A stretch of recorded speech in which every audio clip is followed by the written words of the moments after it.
Antes de comenzar, queremos hacer mención de las víctimas y de las personas que ofrecieron su tiempo y su fuerza física para ayudar a los demás. También quiero darte un aviso muy importante.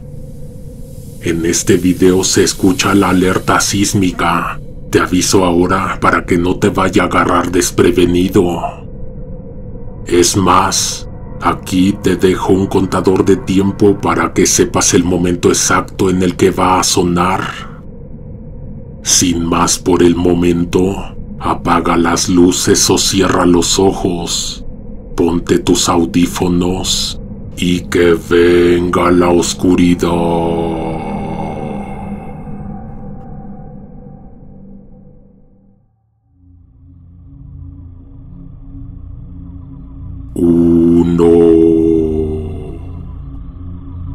Manuel trabajaba en un taller mecánico. Generalmente entraba a las 9 de la mañana, pero ese día fue distinto. Cumpleaños de uno de los compañeros, el patrón había mandado a comprar tamales, cafecito y pan. Les pidieron que llegaran antes para desayunar juntos.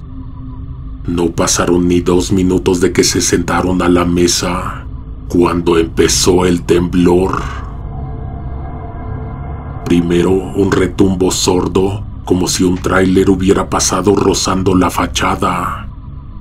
Luego un rugido que lo envolvió todo. Las láminas del techo vibrando, los vidrios tronando, las llaves de tuercas y las piezas metálicas cayendo del estante, rebotando contra el piso grasiento. El taller, que era amplio en la colonia Doctores, se sacudía como si lo quisieran desarmar a golpes. Algunos gritaron, otros se hincaron bajo las mesas.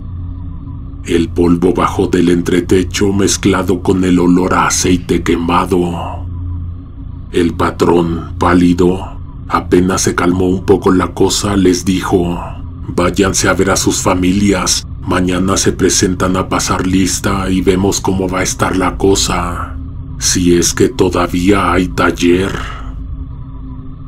Manuel salió corriendo, las calles eran un caos. Postes ladeados, coches abandonados a media calle, gente llorando y buscando a los suyos. Llegó hasta su edificio jadeando. Afuera estaba su esposa, lista para salir a dejar a los niños a la escuela. Los abrazó como si no los hubiera visto en años. Unos vecinos ya estaban advirtiendo que no se podía entrar al edificio. Está muy dañado, se puede caer, repetían. La esposa de Manuel, nerviosa, habló con sus papás en Pachuca y en menos de 2 horas ya se había organizado todo para que ella y los niños se fueran con ellos. Manuel no quiso acompañarlos. Dijo que tenía que ayudar, que alguien tenía que quedarse. Además, no sabía si el taller iba a reabrir o cuánto tiempo se iba a extender el desastre. Esa noche, a las 9, la colonia estaba completamente a oscuras.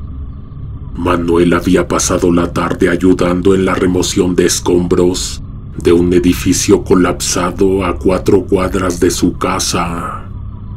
El aire estaba lleno de humo, polvo y olor a gas. Regresaba cuando se enteró que estaban dejando entrar a sacar pertenencias de a uno por uno en su edificio dañado.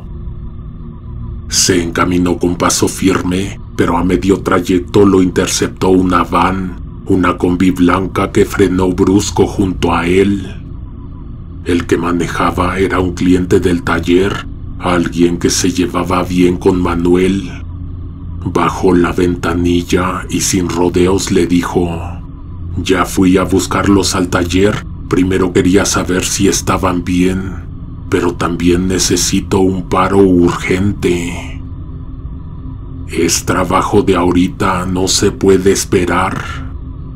Manuel pensó en los del taller mecánico, todos jóvenes, fuertes, acostumbrados a cargar bloques de motor, transmisiones y llantas enormes.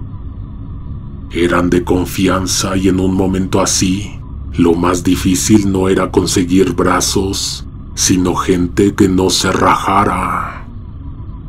Primero hubo que avisarle al patrón.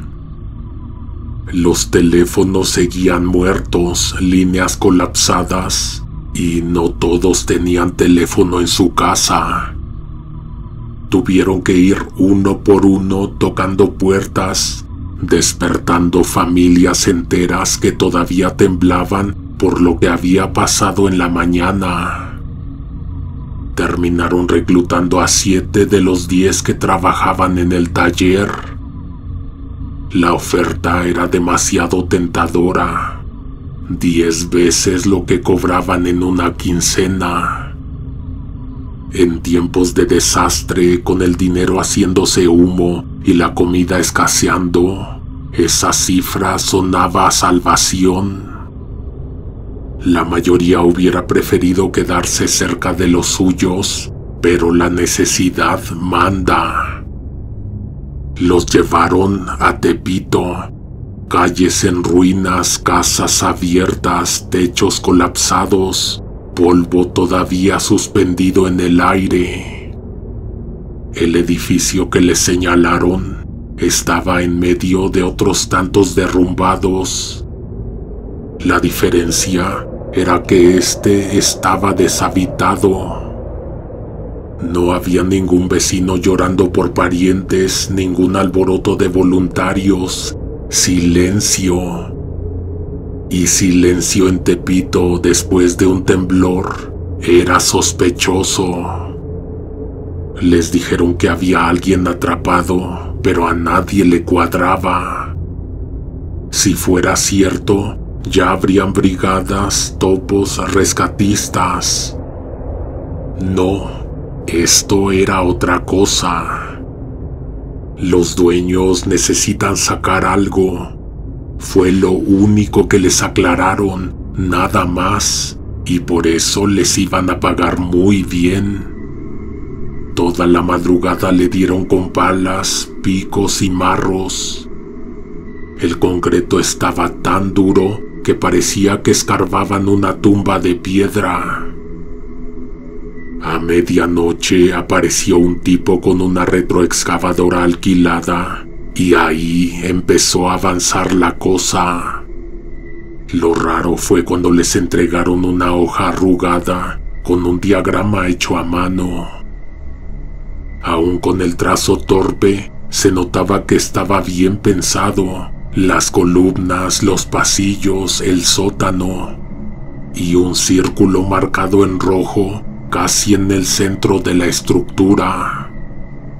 Aquí está lo que tienen que sacar, dijo el cliente sin titubear, como si lo hubiera visto con sus propios ojos. Los mecánicos se miraron entre sí. No eran ingenuos. Sabían que bajo ese montón de ruinas no había una persona, sino algo demasiado valioso como para pagarles lo que estaban ofreciendo. La pregunta era, ¿qué carajos era eso que tenían que desenterrar? Los avances eran lentísimos.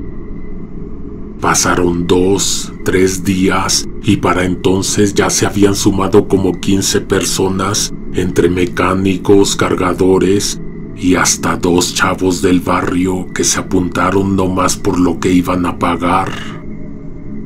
Ni con todo ese esfuerzo el cascajo cedía fácil.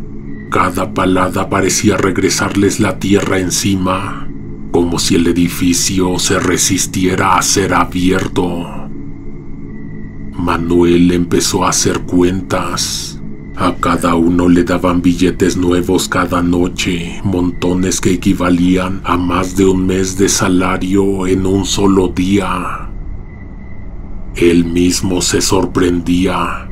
Nunca había visto tanto dinero circular tan rápido en la colonia. y menos en medio de un desastre. El patrón del taller, que a veces regateaba las horas extras, ahora estaba callado, aventando paladas de tierra a la calle, aceptando la situación con la misma mezcla de miedo y necesidad. La primera cosa rara fueron los sonidos. No eran continuos ni claros, sino destellos de algo que se colaba entre el ruido del marro y el bramido de la retroexcavadora. Primero fueron como chillidos ahogados, cortos, secos, que se apagaron en cuanto todos dejaron de trabajar para escuchar. La primera vez pensaron que era un vecino llamando desde otro derrumbe, pero los gritos parecían brotar del mismo hueco que estaban abriendo. Conforme avanzaban, las cosas se pusieron más inquietantes. Una tarde, al remover unas varillas oxidadas, un chavo se quedó paralizado, jurando que había escuchado carcajadas entre el polvo. Le dijeron que se sentara, que estaba mareado, pero todos lo habían sentido. Ese aire espeso que se colaba hasta los pulmones, que olía a óxido, a humedad rancia y algo más. Algo parecido a carne echándose a perder. Era como respirar dentro de una fosa. Hubo un momento todavía más extraño. Estaban levantando una losa y cuando la piedra cedió, se oyó un gemido prolongado, como si el edificio mismo hubiera soltado un lamento. El sonido rebotó en las paredes y por un instante a todos se les erizó la piel. Uno soltó la pala y se persignó. Otro, que nunca se asustaba de nada, dijo que mejor no siguieran escarbando de noche. Pero la paga seguía llegando, gruesa, diaria, y eso les cerraba la boca. La tensión aumentaba con cada jornada. El silencio incómodo, las miradas desviadas, como si todos compartieran el mismo pensamiento, y ninguno quisiera ponerlo en palabras. Lo que fuera que estaban desenterrando, no tenía por qué hacerlos sentir así de observados. Mientras escarbaban, a veces les cruzaba por la cabeza que lo que iban a sacar no eran cosas buenas. Entre murmullos, alguno decía que seguro encontrarían mercancía prohibida, otros pensaban que era dinero escondido. Quizá fajos olvidados que alguien prefirió enterrar en vez de confiar en un banco. Lo que más miedo les daba era volverse cómplices de algo sin quererlo. Porque una cosa era recibir billetes por cargar piedras y otra muy distinta era descubrir que abajo había algo que podía arrastrarlos a un problema mucho más grande que un temblor. Hubo quien incluso lo dijo claro: ¿y si esto es una tumba? ¿Y si estamos profanando algo que no deberíamos? El silencio se hizo pesado. Nadie quiso dar su opinión, pero la idea se quedó flotando. Entre cada golpe de marro, entre cada piedra removida, estaba la sensación de que lo que buscaban no era para salvar a nadie, sino para desenterrar un secreto que había estado guardado con demasiado cuidado. Cada vez que abrían un hueco nuevo, todos esperaban encontrar un costal con cosas inconfesables o un cuerpo escondido a propósito. Después de casi una semana de trabajo, llegaron al punto marcado en el diagrama. Era al fondo de la propiedad donde todavía quedaba una pieza que el temblor no había logrado tirar. Entre tanto derrumbe, aquel cuarto se mantenía en pie, como si lo hubieran blindado contra la catástrofe. El marco de la puerta estaba resquebrajado, lleno de grietas que subían como venas por la pared, pero había aguantado bien. Apenas lograron despejar la entrada, los hombres ingresaron uno por uno, iluminando con lámparas de mano. El aire adentro era más denso que afuera. Una mezcla de humedad, polvo y ese olor penetrante de la madera vieja que nunca ha visto la luz del sol. Se dieron 10 minutos antes de avisarle al patrón que la tarea estaba terminada. Querían revisar con sus propios ojos qué era lo que tanto se había protegido. Ahí estaba, un altar intacto. 2 figuras de tamaño humano, de pie, tomadas de la mano, vestidas como novios en su propio casamiento. La mujer con su vestido blanco ya amarillento por el tiempo, el hombre con un traje negro que parecía absorber la poca luz del cuarto. Al principio pensaron que eran muñecos. Luego se dieron cuenta de que la piel era piel, acartonada, seca, estirada con una precisión enfermiza. Los labios cosidos, los ojos hundidos en la oscuridad de las cuencas. Eran cuerpos humanos disecados, conservados, como si el temblor hubiera respetado esa unión maldita. Uno de los mecánicos dio un paso atrás, murmurando una grosería para romper el silencio. Otro prendió una veladora caída y la puso en el piso, casi instintivamente, como si supiera que no se trataba de bultos inertes, sino de algo que seguía teniendo fuerza. Cuando avisaron al patrón, el cliente llegó de inmediato. Apenas entró y vio el altar, sacó un teléfono de los grandes, de esos que pocos tenían, y llamó a alguien.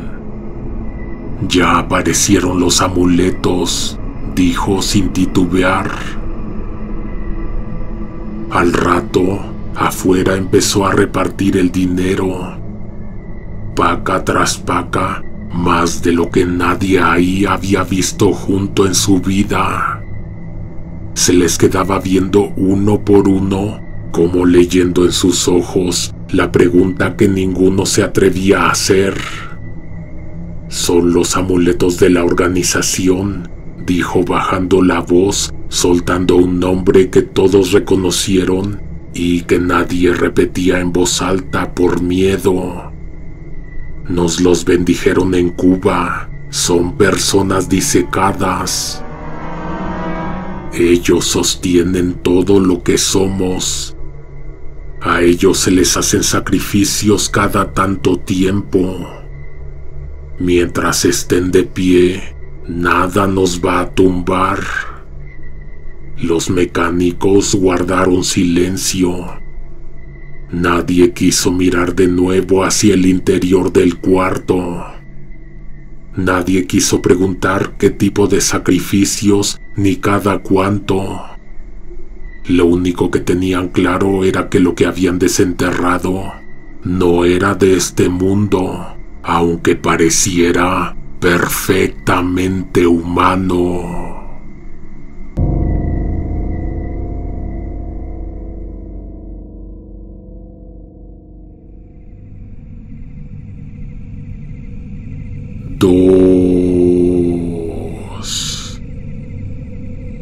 No te voy a contar lo que tú ya sabes, lo que tú viviste. Si acaso, para aquellos que nos escuchan desde un lugar donde no se sintió el temblor, El 19 de septiembre de 1985 tembló, y exactamente 32 años después, el mismo día, volvió a temblar igual de duro. La alarma sonó a las 11 de la mañana para el simulacro que se hace año con año. A todos sorprendió que la alerta no sonara a la hora del verdadero temblor. Parecía una mala broma. El simulacro sí, la tragedia no. El edificio donde yo vivía se rajó de arriba a abajo. Una grieta atravesaba la escalera central. Los muros parecían abiertos con navaja y el concreto del tercer piso estaba vencido hacia adelante, como si hubiera quedado colgado de milagro. Algunas losas se doblaron, otras se fracturaron como galleta. Nadie entendía cómo el inmueble seguía en pie. Fue suerte nada más. Protección Civil no dejó que nadie entrara. No era como en otros edificios donde, con cuidado, podían dejar pasar a una persona por turno. Aquí no. Una réplica podría tirarlo completo en segundos. Fue de los primeros inmuebles que cercaron con cinta amarilla. Nadie pudo entrar a sacar nada. Pero la realidad fue otra. Como mucha gente, yo tomé mi turno de madrugada para entrar y sacar lo más urgente.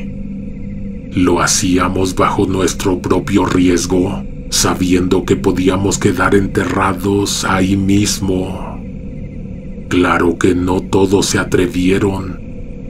Yo sí, porque tenía como 300 páginas de mi tesis guardadas en mi computadora y no tenía respaldo.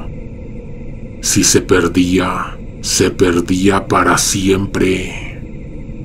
Otros también. Una vecina se metió a sacar dinero, alguien fue por unas escrituras y otros más por cosas que nunca me enteré.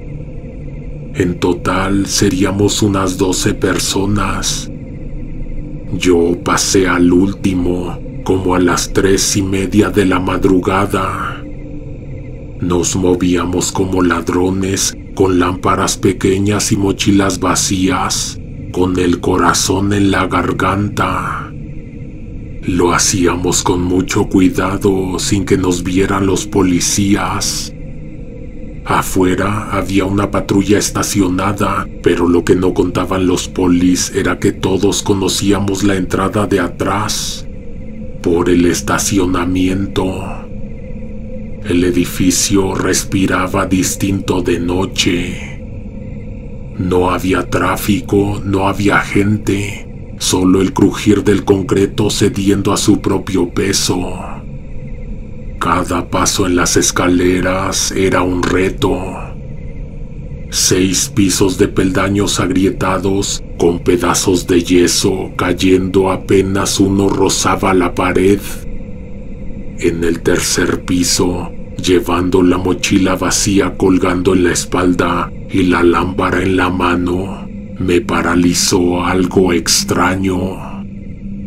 Alguien estaba cantando. Era apenas un murmullo, como si viniera desde el fondo del pasillo.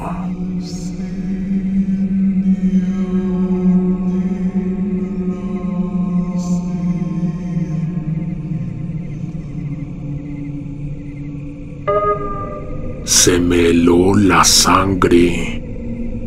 Recordé lo que nos habían dicho, que hasta un grito podía ser suficiente para mover la estructura, que cualquier vibración podía desbalancear lo que quedaba en pie. Tragué saliva, no me atreví a responder ni a acercarme. Bajé la cabeza, apreté la lámpara contra el pecho y seguí subiendo despacio. Un par de pisos más arriba, tronó algo fuerte, seco, como el chasquido de una rama enorme partiéndose. Después, vidrios estallaron en algún departamento cercano. El eco se me metió hasta el estómago. Por un instante pensé en regresar. ¿Qué era más sensato? ¿Bajarse vivo o arriesgarse a llegar hasta arriba? El miedo se mezclaba con urgencia. Seguí subiendo, convencido de que si no rescataba mi computadora, 3 años de mi vida se irían al caño. Llegué hasta mi puerta, estaba descuadrada, como salida del marco, apenas sostenida por la cerradura torcida. Empujé con el hombro, pero no cedía, y entonces lo escuché. Dentro había alguien. No pasos, no voces, el sonido claro de una tacita de té y una cucharita que chocaba suavemente contra la porcelana. La respiración se me aceleró. Cerré los ojos un segundo, me preparé y empujé con todas mis fuerzas. La puerta se dio de golpe reventando la cerradura. Adentro estaba mi departamento, o lo que quedaba de él. El departamento era una sombra de lo que había sido. El yeso caído formaba montones en las esquinas, los marcos de las ventanas estaban doblados y una grieta ancha cruzaba la pared del comedor, por donde se colaba un aire frío que silbaba con cada movimiento de la estructura. En la mesa, iluminada apenas por la lámpara que llevaba en la mano, había una persona sentada. No levantó la mirada, no habló. Simplemente se puso de pie con calma y caminó hacia la cocina, arrastrando los pies en medio del polvo. Yo estaba muerto de miedo sin entender nada. El instinto me pedía salir corriendo despavorido, pero me contuve. Con el corazón a punto de reventar, apagué la lámpara, avancé a tientas hasta mi recámara y tomé la computadora. Cuando salí de mi habitación con el aparato apretado contra el pecho, todavía me temblaban las piernas. Me acerqué despacio a la cocina, pegado a la pared, con la lámpara apagada para no delatarme. Asomé apenas la cabeza. No había nadie, ni un ruido, ni un vaso movido. El departamento estaba vacío, salvo por el polvo suspendido en el aire y el silbido de la grieta del comedor. Respiré hondo, me armé de valor y bajé otra vez las escaleras. Cada crujido de la estructura sonaba como un quejido, como si el edificio me estuviera siguiendo con la mirada. Vidrios quebrados en los pasillos, puertas reventadas, pasamanos doblados. Sentía que cualquier escalón podía vencerse bajo mi peso. Yo abracé la computadora sin soltarla, con la sensación de que acababa de sacar algo vivo de un lugar que ya no nos pertenecía. Al salir, todos los que esperaban afuera estaban con el alma en un hilo. No me esperaba encontrarme a mi mamá ahí, bueno, del otro lado de la calle.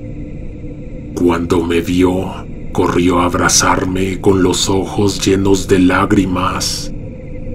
Me dijo que estaba muerta de miedo, que había estado en casa de mi tía pero no pudo dormir y terminó viniendo hasta acá. Los vecinos le contaron que yo me había metido y que pues como todos, no se sabía si iba a regresar. Yo traté de calmarla, le dije que había entrado con mucho cuidado. Además de la computadora, en la mochila alcancé a guardar una foto de mi abuelo que mi madre atesoraba. Me abrazó.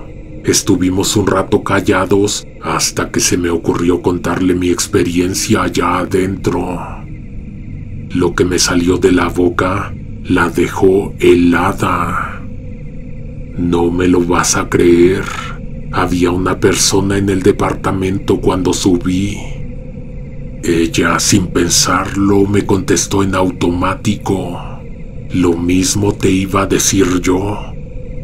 Me jaló del brazo. Mira. Alcé la vista hacia arriba, hacia nuestro piso. Conté las ventanas para estar seguro de que estaba viendo las nuestras. Y ahí, detrás del vidrio, estaba alguien. Una silueta quieta, recortada por la oscuridad. No sé si era la misma persona que vi adentro, pero era alguien. Nos quedamos mudos. Nadie sabía qué hacer. Pedir que alguien entrara a sacarlo. Nos preocupaba que estuviera robando nuestras cosas, pero también que se quedara atrapado si el edificio terminaba por venirse abajo. Una vecina que estaba parada cerca nos dijo con voz temblorosa: «Miren bien». Levantó el brazo y señaló hacia arriba. No era solo nuestro departamento. En otros pisos, en otras ventanas, también había personas asomadas.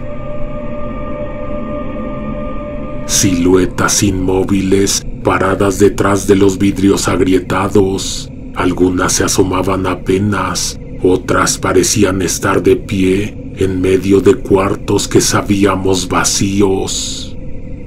Nos mirábamos entre nosotros sin entender. El edificio había sido desalojado desde el primer día. Nadie podía entrar, mucho menos quedarse a vivir ahí adentro. ¿Qué hacían esas figuras ahí? Más importante, ¿quiénes eran? La patrulla seguía estacionada en la esquina, pero los policías no miraban hacia arriba. Era como si no quisieran ver lo mismo que nosotros. La calle entera estaba en silencio, roto solo por el crujido ocasional de la estructura, como si el edificio respirara. Nos fuimos a dormir el resto de la madrugada. Mi mamá se quedó con mi tía y yo me fui con un amigo. Según nosotros, solo serían unos cuantos días. Recuerdo que como a los 10 días de aquella noche en que subí por la computadora, mi mamá me llamó para despertarme de madrugada. No podía pegar el ojo, quería que nos viéramos afuera del edificio. Cuando llegué estaba como ausente, con el abrigo apretado hasta el cuello y los ojos un poco vidriosos. Me dijo que había pasado la noche pensando en la persona que vi. Nos plantamos frente al edificio en la oscuridad, mirando las ventanas donde antes habíamos visto siluetas. No se veía nadie. Esperamos un buen rato. Mi mamá fumó un cigarro tras otro, como si fuera una ceremonia. Yo me fui a la tiendita por un café y volví con un vaso caliente entre las manos. Al regresar, vi a mi madre hablando con una vecina que ahora vivía en una casa de campaña en la banqueta, otra más de los que habían sido desalojados. La mujer tenía las manos arrugadas y una voz que parecía venir de lejos. Nos contó que antes en nuestro departamento vivía una señora mayor que siempre la invitaba a pasar a tomarse un té. Puede que a ella viste, dijo la vecina, y añadió algo que me clavó un escalofrío. Los que se asoman por las ventanas son las ánimas que habitan el edificio. Se manifiestan todas al mismo tiempo cuando se libera mucha energía del suelo y la construcción. Mi mamá y yo asentimos sin hablar.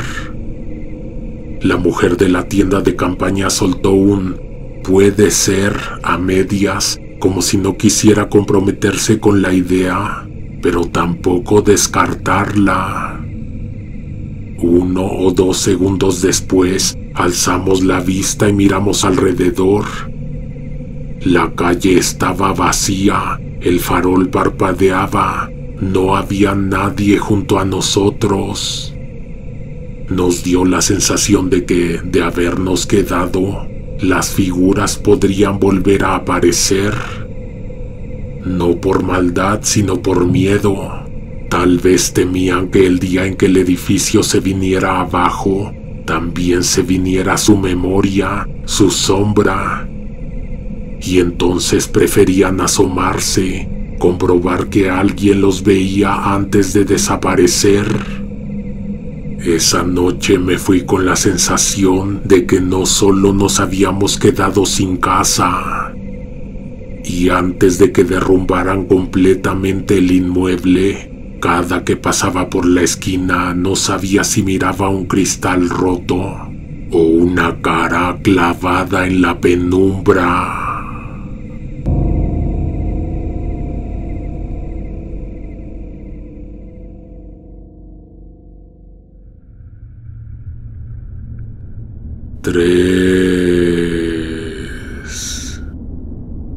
Te voy a contar algo que ocurrió en los años 80 en la costa de Michoacán. Una parte de esta historia se tuvo que construir con los testimonios de varias personas, entre ellas mi padre y la gente que trabajaba con él. Una tarde mandaron a llamar a la guardia costera porque un barco desconocido se acercaba al puerto. Lo interceptaron en una lancha con soldados a bordo para intentar comunicarse con la tripulación. Dijeron que no hubo respuesta, que al subir encontraron a todos los marineros muertos, algunos en sus literas, otros tirados en los pasillos, como si la vida se les hubiera apagado de golpe. Nadie entendió de qué habían muerto. El navío venía de Hong Kong. La carga fue llevada a la aduana. Ahí sellaron los contenedores con cinta roja, escritos con la palabra cuarentena. Nadie podía abrirlos. Se sospechaba de una enfermedad o de algo que había viajado escondido con ellos. Eso fue lo oficial. Lo demás eran murmullos, que lo que venía en ese barco no debía haber llegado nunca a tierra. Había mucha gente interesada en saber lo que contenía, pero la burocracia se alargó entre oficios, permisos y reuniones. Nadie quería cargar con la responsabilidad de abrirlo. El rumor de que había algo valioso ya se había corrido por todo el puerto. Unos decían que eran sustancias prohibidas, otros que joyas, metales preciosos u obras de arte robadas. La suposición se reforzó porque, al inspeccionar el barco, habían encontrado armas grandes de uso militar que parecían destinadas a proteger la carga. La conclusión era obvia. Lo que venía en esos contenedores debía ser demasiado valioso. La aduana intentó comunicarse con el país de origen, pero en los registros de los puertos principales de allá no existía constancia de la salida de ese navío. Cuando preguntaron directamente por el cargamento para recuperarlo, del lado de México la llamada se cortó. No tan fácil iban a entregar tan desconocido y valioso tesoro. Cuando al fin lo abrieron, estuvieron presentes personas de alto rango. No era un asunto menor. Lo que encontraron dentro casi nos sorprendió. No eran lingotes, ni joyas, ni dinero. Eran objetos extraños, metálicos, con un brillo cobrizo que resplandecía bajo la luz de las lámparas. Pesados, fríos, difíciles de mover y aparentemente sin ninguna utilidad. Quedaban más preguntas que respuestas. ¿Para qué servían?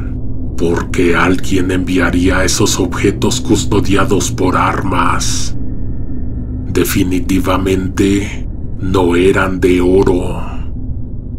Hubo quien propuso tirarlos al océano, deshacerse de ellos como chatarra o enviarlos a una pedacería de metal. Pero alguien recordó en voz alta que aquel cargamento había venido demasiado custodiado como para ser un simple desperdicio. Se llevaron uno, solo uno. Los demás quedaron en la bodega. El objeto pasó de mano en mano. Primero un secretario, luego un ingeniero. El ingeniero lo perdió, pidió otro y a los 6 días se lo entregaron. Le hicieron todas las pruebas posibles con lo que tenían a la mano. Lo pesaron, lo midieron, intentaron sacarle radiografías. Lo único que se pudo confirmar era que se trataba de un artefacto hueco con paredes muy gruesas. Pesaba por la cubierta, no por lo que contenía. No tenía mecanismos, no tenía piezas móviles ni engranajes. Un objeto sin explicación que no servía para nada, salvo para quedarse en la memoria de quienes lo habían visto. El ingeniero que lo había recibido lo conservó cerca de 3 meses. Lo tenía en su oficina como si fuera un adorno raro, hasta que un día, sin previo aviso, murió. No dejó informes ni notas, nada que explicara qué había descubierto en ese tiempo. Mi papá trabajaba en ese mismo despacho, aunque en un área completamente distinta. Al quedar aquel objeto olvidado, fue él quien lo recogió. Lo miraba con desconfianza, pesado, cobrizo, siempre frío al tacto. Un fin de semana lo llevó a casa de su hermano para pedirle que lo partiera con una sierra y ahora sí, ver qué contenía. El hermano lo sostuvo un rato en las manos, lo miró con seriedad y le dijo que estaba loco, que aquello parecía una granada o tal vez una bomba. Nadie antes lo había visto desde esa perspectiva. La idea de que pudiera explotar los hizo dudar de inmediato. Y fue entonces cuando le descubrieron propiedades. En completa oscuridad, el objeto brillaba. No como un metal pulido, sino como si emitiera su propia luz. Una luz gris, era una luz extraña, no iluminaba nada alrededor, no servía para ver, al contrario, creaba sombras. Oscurecía el espacio donde estaba, proyectando siluetas que parecían más densas que el aire mismo. También tenía otra rareza. Se sentía más pesado en unas manos que en otras, como si reconociera a quien lo sostenía. Había quienes apenas podían levantarlo y quienes lo cargaban sin esfuerzo. Al dejarlo en un cuarto cerrado, los espejos se empañaban aunque no hubiera humedad. Los relojes se atrasaban algunos segundos y en las noches, si lo dejaban sobre una mesa, amanecía siempre movido, como si alguien lo hubiera empujado. El hermano de mi papá juró haberlo escuchado vibrar, muy débil, casi imperceptible, como si en su interior hubiera un corazón latiendo despacio. Lo dejaron caer varias veces esperando que se abriera, que explotara, que revelara algo oculto, pero no pasaba nada. Aunque eso sí, siempre sin excepción, aterrizaba de filo como si estuviera diseñado para quedar en equilibrio. De pie, parecía un trompo, pesado, inútil, imposible de hacerlo girar. Hasta que uno de mis primos se acercó. Nadie sabe qué lo impulsó, quizá la curiosidad o el simple reto de hacer lo que ninguno había logrado. Estábamos en el patio de mi casa cuando mi primo lo hizo girar por primera vez. Lo tomó de la parte de arriba, lo sujetó firme y con un gesto rápido lo hizo girar. El artefacto respondió. No se tambaleó ni se frenó como esperábamos. Giró con una estabilidad perfecta, emitiendo un zumbido bajo, grave, que parecía salir del suelo y no del objeto. La luz gris empezó a intensificarse. Aparecieron sombras de figuras paradas alrededor, quietas, como si estuvieran observando el movimiento del trompo. Nuestros alrededores comenzaron a retumbar. El suelo vibraba bajo los pies, las macetas tintineaban contra la barda y la tierra parecía quererse abrir. Con el miedo pintado en la cara, mi primo lo detuvo de golpe. El silencio volvió en un segundo, pero ya era tarde. La casa había quedado marcada. Una grieta profunda se extendía por la pared trasera, como si el patio hubiera absorbido toda la fuerza de lo ocurrido.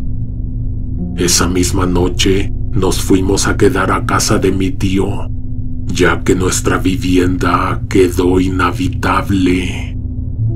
Para que no nos fueran a regañar, nadie mencionó nada.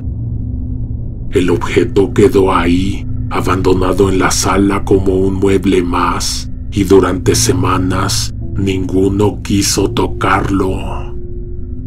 No podíamos admitir que habíamos sido nosotros, ni siquiera entre familia. Un día a mi primo se le salió, dijo más de la cuenta. Su papá nos cuestionó hasta que no hubo forma de negarlo. Entonces mandó traer el trompo. Era un 19 de septiembre. ¿Juras que algún día lo voy a olvidar? Mi tío lo tomó en sus manos e intentó hacerlo girar. Nada. Lo levantaba, lo empujaba, pero el artefacto se negaba a moverse. Mi primo le explicó cómo debía sujetarlo, cómo darle el impulso. Mi tío lo intentó varias veces sin conseguirlo.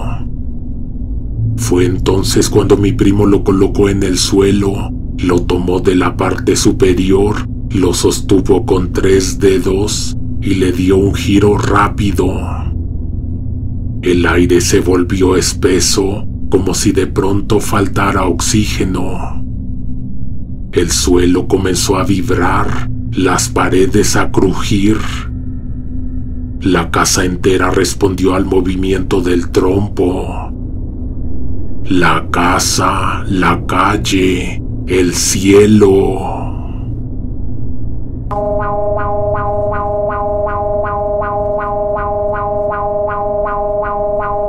Alerta sísmica. Alerta sísmica.